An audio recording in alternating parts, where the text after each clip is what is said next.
안녕하세요. 제주 녹색TV 김순혜입니다. 안녕하세요. 제주에서 채식인으로 생활하고 있는 소녀입니다. 네, 오늘은 제주에서 채식을 한다는 게 얼마나 좀 어려운 것인지 좀 생생한 이야기를 들어보려고 소녀님을 모셨는데요. 지금 그 채식을 한 지는 얼마나 되셨어요? 한 2017년 여름부터 했으니까 올해로 만 9년? 10년 차? 돼가는 것 같아요. 만 9년, 10년이면 꽤 오랫동안 하시고 계신데 네. 사실은 그 채식은 아시다시피 되게 좀 여러 단계가 있고 일반인들은 잘 모르는 뭐 플렉스테리언, 베지테리언 여러 가지 단계가 있는 것을 아는데 좀 이야기해 주시고 본인은 어떠한 채식을 하고 있는지도 이야기를 해 주실래요? 뭐 채식에 말씀하신 것처럼 여러 가지 유형이 있는데요. 그 우리나라에서는 그 채식이랑 비건을 좀 동의어로 쓰는 경향이 네네, 있는데 사실 맞아요. 비건은 가장 완전한 단계에 뭐 어떤 동물성도 섭취하지 않거나 아니면 뭐 옷이나 화장품 같은 것도 사용하지 않는 걸 얘기하는데 사실 저는 좀 그 단계를 구분하는 걸 좋아하지는 않거든요. 근데 이제 뭐 설명을 드리자면 뭐 예를 들면 다가를 먹으면 오보라고 지칭을 한다던가 아니면 유제품을 먹는 경우에는 락토 그리고 그 어류를 먹으면 뭐 페스코 그리고 말씀하신 것처럼 좀 유동적으로 왔다 갔다 하면 플렉시테리언 뭐 그렇게 부르는 것 같아요. 그러면 지금 소냐님은 뭐 완전한 비건이다 뭐 이런 거보다도 전체적으로 어떤 비건의 뭐 이렇게 그 단계를 나누는 거는 좀 이렇게 좋아하지 않으신데 혹시나 뭐 그런 거를 하면 뭐 이렇게 그 고기도 안 먹고 해산물도 안 먹고 그러신 거예요? 그러니까 뭐 제가 막 완벽한 비건은 아니고요. 네, 좀 네. 야매 비건으로 하고 있어요. 그래서 비건 지향이라고 그냥 말씀을 드리는데 그렇게 단계를 나누지 않는 이유는 네네네. 그 약간 좀 종차별주의적인 시선이 있다고 생각하는 것 같아요. 그러니까 뭐 예를 들면 그 생선 이제 동물권계에서는 물살이라고 표현을 네네네. 하는데 물고기 대신에 물살이는 가장 낮고 그다음에 올라갈수록 뭐 약간 닭은 그 위고 소는 뭐 또 그 위고 약간 이런 식으로 위계를 나누는 것 같아서 저는 그냥 다 같이 비건 지향이라고 얘기를 했으면 좋겠다 그런 생각을 하고 있습니다. 그러면 비건 지향이다와 채식을 한다라는 것도 조금 일치할 수 있는 거예요? 그럴 수 있을 것 같아요. 아, 네. 그러면은 지금 혹시 채식을 하게 된 네. 계기는 어떤 계기예요? 그러니까 가장 직접적인 계기는 2017년에 영화관에 가서 엄마랑 같이 옥자를 봤거든요. 아니다. 봉준호 봉준호 감독의. 감독님. 네. 네네. 근데 거기서 이제 옥자가 여성 돼지예요. 근데 거기서 그 성폭행을 당하는 장면이 나와요. 그러니까 아직 저는 안 봤는데. 네, 돼지를 교배시키기 위해서 네, 근데 네. 거기서 좀 자연 교배 방법을 이용하는 거죠. 그래서 옥자가 처음 보는 낯선 그 다국적 기업에 가가지고 처음 보는 그 수컷 돼지? 남성 돼지한테 이제 약간 성폭력을 당하는 건데 제가 그 장면에서 되게 충격을 받은 거예요. 사실 그 전에는 뭐 예를 들면 그 동물권 단체 같은 데서 육식이 얼마나 잔인한지 보여주는 맞아요. 그 네. 동영상 같은 게 있잖아요. 막 컨베이어 벨트에서 막 맞아요. 포크레인 지게 네. 같은 걸로 막 다큐멘터리도 많고. 네, 그런 걸 볼 때만 해도 아 진짜 잔인하다. 내가 고기를 안 먹을 수 있을까? 그냥 그 정도 생각에서 그쳤는데 이게 그 영화를 보고 나서 아 그치 동물이라는 게 제품처럼 찍어져 나오는 게 아니고 사실상 공장식 축산이라고 해도 그 여성 동물들이 다 임신하고 출산하고 그다음에 그 전에는 뭐 요새는 인공수정을 많이 하긴 하지만 그런 과정을 통해서 계속해서 끊임없이 생산이 되는 거잖아요. 그러니까 제 생각에는 제가 그 여성으로서 뭔가 그 동물과 제가 그걸 봤을 때 내 공감대가 좀 형성돼서 네네. 그때 좀 충격을 먹었어요. 근데 그때 아 나는 당장 이제부터 고기를 안 먹겠다 이렇게 생각을 한 게 아니고 근데 너무 충격을 받아서 당분간은 고기를 좀 못 먹을 것 같아 이렇게 생각을 했는데 이게 막상 해보니까 고기만 먹지 않는 것은 그렇게 어렵지 않은 거예요. 네네. 그래서 그게 3일이 되고 일주일이 되고 한 달쯤 됐을 때 네. 제가 마음을 먹었던 것 같아요. 아 그럼 앞으로도 쭉 이걸 좀 실천해보자. 크게 어렵지 않더라. 고기만 먹지 않는 것은 그랬어요. 그 봉준호 감독님이 역시 이게 영화라는 매체를 통해서 그러니까 다큐멘터리보다도 어떠한 그 공감을 그 여자 돼지 그래서 좀 암컷 돼지 그러니까 좀 더 공감을 영화를 통해서 사실을 만들어내신 거라고 볼 수도 있겠네요. 네. 그런데 사실 제주도는 아시다시피 그러니까 양돈 산업이 굉장히 발달해 있고 그리고 제주도에 가장 유명한 게 흑돼지잖아요. 그래서 유명인들이 최근에 제주도 와서 먹방을 많이 찍는데 반드시 거쳐야 되는 곳이 사실 흑돼지 식당이기도 하고 그리고 워낙에 문화 자체가 그러니까 돼지고기 문화가 뭐 고기국수라든가 이게 발달하다 보니까 제주에서 채식을 하는 것은 쉽지는 않을 것 같아요. 네. 근데 제가 이주민이라 잘 모를 수도 있는 건데 네네. 제주도민들은 흑돼지를 그렇게 많이 먹는 것 같지 않아요. 아, 뭐를 많이 먹는 것 같아요? 제 생각에는 회나 생선류를 아무래도 바다에 있으니까 많이 먹는 것 같고 이제 그 제가 서울에 살다가 이제 제주에 왔는데 제가 다른 지방에도 몇 번 여행을 가봤잖아요. 네네네. 그때 생각했을 때 제주는 서울 다음으로는 채식 인프라가 좀 갖춰져 있다 그런 생각을 하거든요. 왜냐면은 식당에 갔을 때 뭐를 빼달라 뭐를 빼줄 수 있냐 여쭤보면 네네네. 그 사장님들이 되게 잘 이해를 하세요. 제 생각에는 네네. 그 비건 여행객들이 제주를 맞아요. 많이 방문해서 거기에 대한 이해도가 좀 있으신 편인 것 같다는 생각을 하고 그리고 그 육지에서 친구들이 여행 올 때는 네네. 아무래도 좀 그런 게 있죠. 뭔가 말씀하신 것처럼 제주도 왔으니까 흑돼지 식당 먹어야 추천해줘야 돼. 될 것 같고 아니면 뭐 고등어 초밥 추천해줘야 될 것 같은데 그런 점이 좀 난감하긴 하죠. 근데 금방 소혜님이 앞에 하신 얘기를 들으면서 또 생각을 했는데 그 양돈 산업이라는 거 있잖아요. 네네네. 아, 그러니까 저는 그게 진짜 좀 어려운 것 같아요. 왜냐면은 아까 말씀하신 것처럼 제주도의 총 사육두수가 네네. 55만인데 돼지가 맞아요. 1년에 그 1인당 돼지고기 연간 소비량이 네네. 한 사람당 30kg라고 해요. 30kg면 네. 돼지 한 마리가 보통 몇 킬로 정도 돼요? 뭐 어림잡아 100kg라고 아, 가정을 하면 네네. 한 사람당 1년에 3분의 1 돼지를 먹는 거죠. 근데 그 1년당 제주에서 도축되는 돼지 수가 얼마인지 혹시 아세요? 그렇게 따지면 거의 그 20만 마리? 뭐 이렇게 될 그렇게 것 해야 될 것 같죠. 근데 네네. 이게 사육두수에 대해서만 통계가 나와 있고 네, 그 도축두수는 따로 맞아요. 통계를 제공하지 않는데 제가 오기 전에 검색을 했을 때 네네. 어떤 기자님이 그걸 좀 계산을 해보셨더라고요. 그렇게 했을 때 제주에서 1년에 총 88만 마리가 도축이 된대요. 그러면은 지금 사육되는 돼지보다도 더 많이 도축이 될 수가 있어요? 그게 빠르게 출하하고 이제 또 빠르게 만들고 이렇게 하고 그 사실상 제주에서 지금 와. 길러지고 있는 돼지는 제주도민들을 위한 게 아니고 그쵸. 육지로 맞아요. 보내고 혹은 네. 뭐 또 이제 싱가포르로도 수출을 네네네네. 한다고 하거든요. 네. 저는 그런 걸 생각했을 때는 이게 약간 도시와 농촌 간의 그 좀 격차 네네. 혹은 그 수탈의 관계가 있다고 생각해요. 도시 사람들이 먹는 그런 돼지나 아니면은 뭐 소나 이런 것들은 다 농촌에밖에 없잖아요. 맞아요.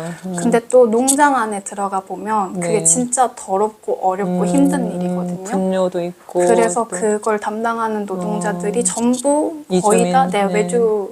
그 이주 노동자거나 외국인 노동자분들이세요. 그러니까 저는 이 축산업을 생각할 때는 되게 여러 겹의 착취의 구조가 있다고 생각을 하고 그래서 이게 좀 상당히 어려운 문제라고 저는 생각을 해요. 그래서 이제 정의로운 전환이란 얘기를 많이 하잖아요. 네네네. 근데 이 지금 종사하고 있는 사람들이 여기서 어떻게 다른 일로 넘어갈 수 있을까?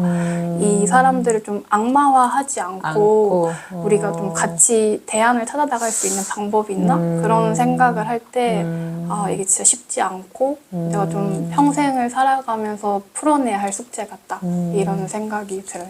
그러니까 그러니까 그 양돈 농장주는 250여 가구 정도 되지만 거기에 종사하는 분들까지 하면은 거의 몇천 명 정도의 그 노동자들이 있으니까 뭐 그분들을 다 뭐 비하하거나 공장식 축산으로 할 수는 없고 그러니까 같이 좀 전환할 수 있고 새로운 어떤 경제적인 기반들을 제주에서 좀 찾을 수 있는 방법들을 찾는 게 되게 중요할 것 같은데요.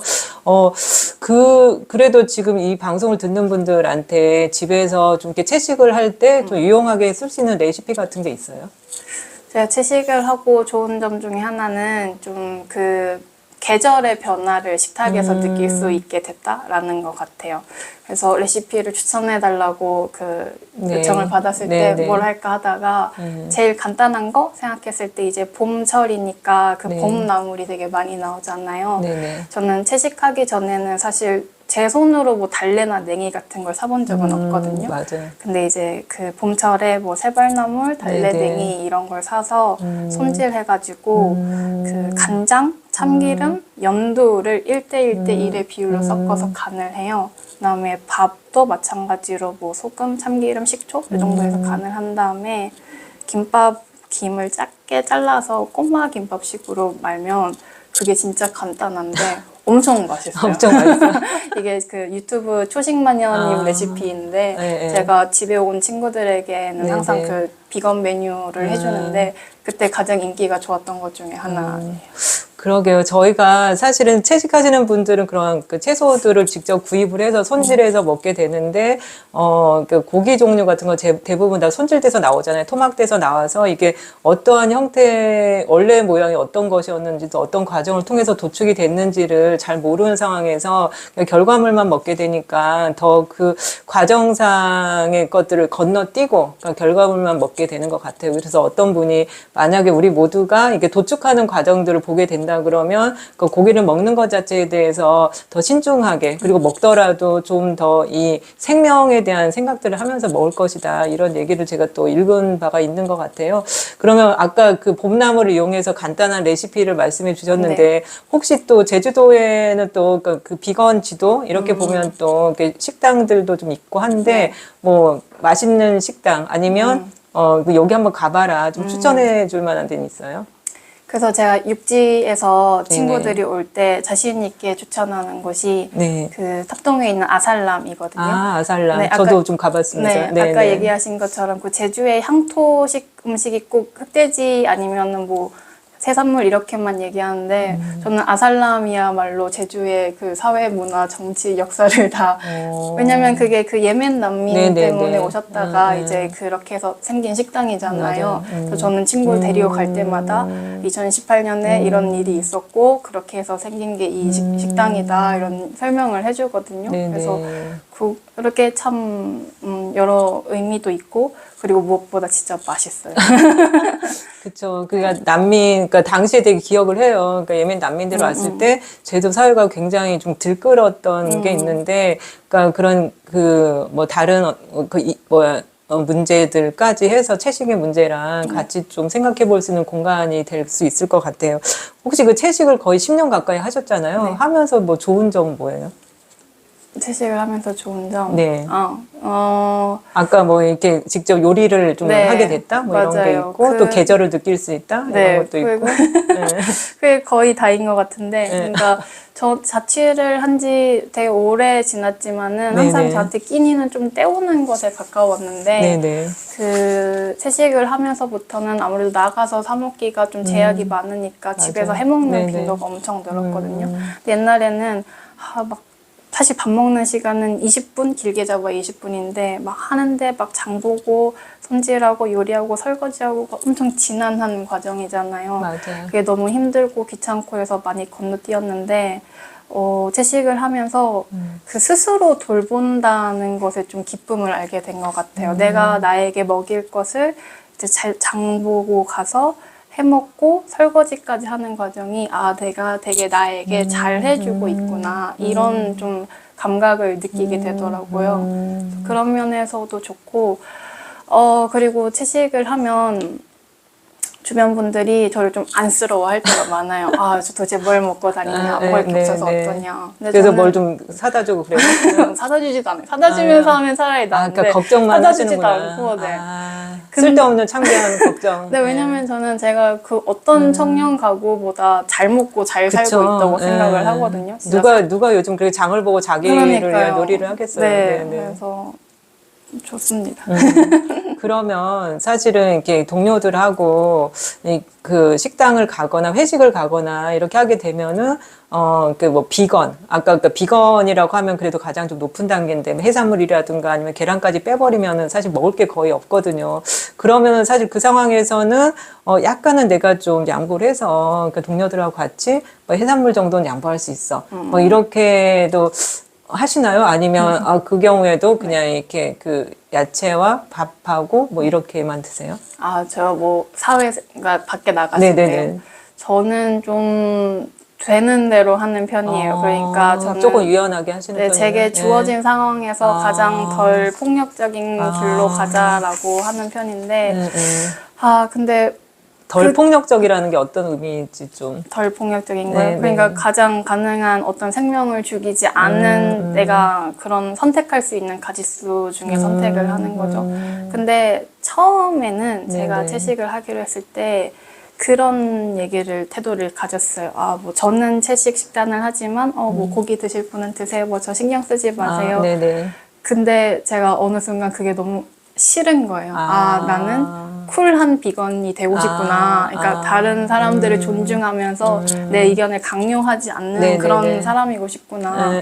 근데 그걸 좀 버리기로 했어요. 버리면 어떻게 나타나는 거예요? 그러면 이제 뭐 사실 저는 별말 안 하는데 괜히 제 앞에서 뭐 그런 육류를 하면 좀 찔리나 봐요. 그래서 막 뭐라 하는데 이제 네네네. 그냥 아무 말도 하지 않는 거예요. 그냥 좀 불편해라라고. 좀 불편하세요. 뭐. 고기 먹는 건 좀 불편한 거다. 네네네. 왜냐면 사실 저랑 뭐 식사를 할 기회가 그렇게 많지도 않고, 뭐 사실 살면서 저보고, 뭐 비건 처음 만나봤어요 하는 사람들도 많거든요. 그러면은 뭐 그 기회에 한번 불편함을 느껴보는 것도 나쁘지 않죠. 주위에 뭐 동료들 뭐 비건 좀 있어요? 그런 채식을 지향하시는 분들이? 사실 제가 채식을 시작할 수 있었던 것도 제 네네. 주변에 어떤 사람이 있었기 때문에 저게 되네 싶었던 거고 그리고 저도 이제 하다 보니까 주변에 점점 늘어나는 것 같아요. 그렇구나. 근데 네네. 제주대학교에는 네. 진짜 별로 없어요. 그래서 그쵸. 아까 네. 서울시청 얘기하실 때도 네네. 제주대 학생 식당 중에 네. 채식을 먹을 수 있는 곳이 선택할 수 있는 거의 없어요. 선택권이 없네요. 네, 그래서 제가 사실 학교를 다니면서는 거의 이 생활을 뭐 포기하든가 아니면 뭐 학업을 포기하든가 거의 둘 중 하나를 선택해야 될 아니면 정도로. 도시락을 싸갖고 다니거나. 근데 그게 거의 불가능한 그렇죠. 일이니까. 학업을 하면서 네. 그렇게 하기는 너무 어렵죠. 진짜 어렵습니다. 그렇구나. 제가 이게 뒤에 배경으로 그 노벨문학상을 받은 한강 작가의 채식주의자를 화면을 띄워놨는데 혹시 책 읽으셨어요? 네, 옛날에 한 번 읽고 또 네네. 노벨문학상 수상하신 다음에 한 번 더 읽었어요. 다시 읽으니까 약간 처음 느낌과 좀 달랐어요? 처음 읽었을 때는 제가 뭐 육식주의자이던 시절이니까 좀 약간 이상하다고 생각했던 것 같아요. 그 주인공 영애가 네, 좀 네. 이상한 여자다. 네, 다시 읽으니까 이게 2007년인가? 뭐 그때 발표된 소설이더라고요. 그래서 약간 좀 시간의 괴리가 있다? 격차가 좀 있다 이런 생각을 들었어요. 왜냐면은 주변에 이제 반응들이 네네. 다 영해를 되게 못살게 굴고 영해를 되게 미친 사람 취급하고 그렇게 하잖아요. 근데 요새는 훨씬 더 은근한 수동 공격이거든요. 수동적인 네, 어떻게 그러니까 공격이 들어가요? 뭐 저보고 뭐 너 왜 그러니? 뭐 너 정신이 이상한 사람이 이러지 않고 계속 저를 불쌍하게 해요. 그쵸. 어떻게 하니? 뭘 건강이 먹고 사니? 그러고 단백질을 못 먹어서 어떡하니? 맞아요. 뭐 이런 식으로.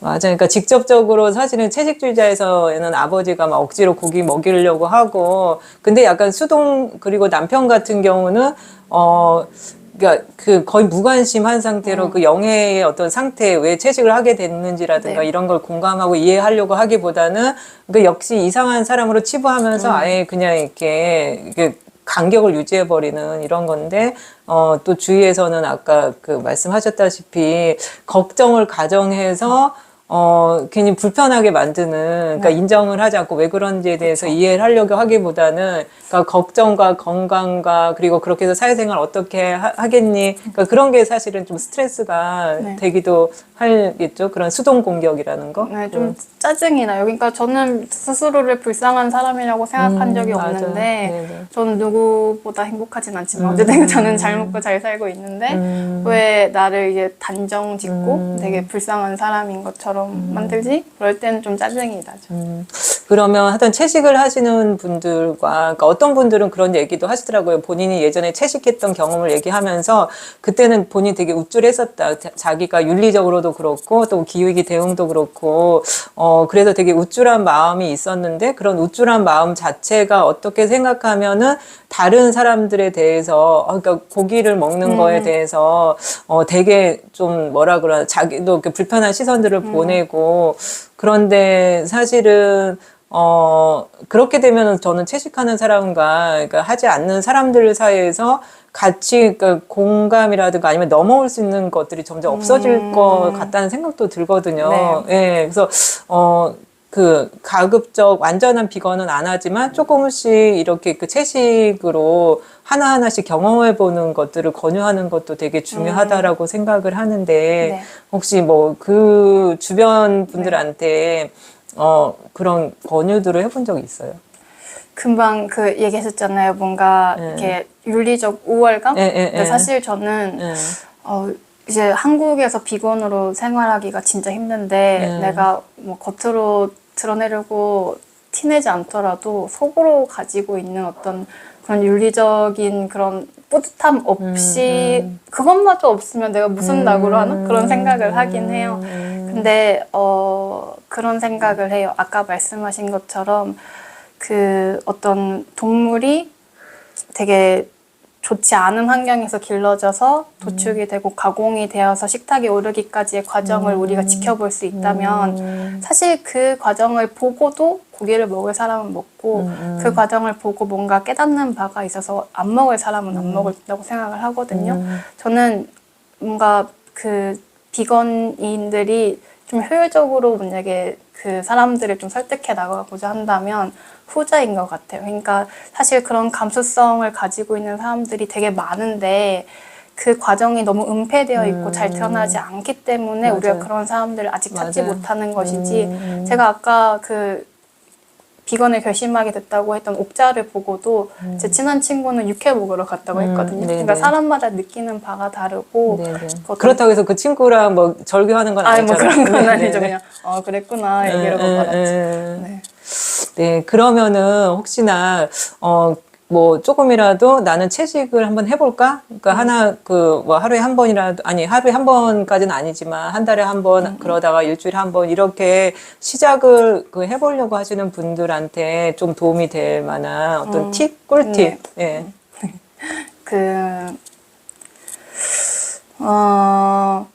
제가 뭐 잘 먹고 잘 살고 있다고 했지만 사실 비건 생활을 하면 얻는 행복함만큼이나 내가 어쨌든 간에 되게 예민하고 민감하게 받아들이니까 슬플 일도 많고 분노할 일도 많아지는 것 같아요. 맞아요.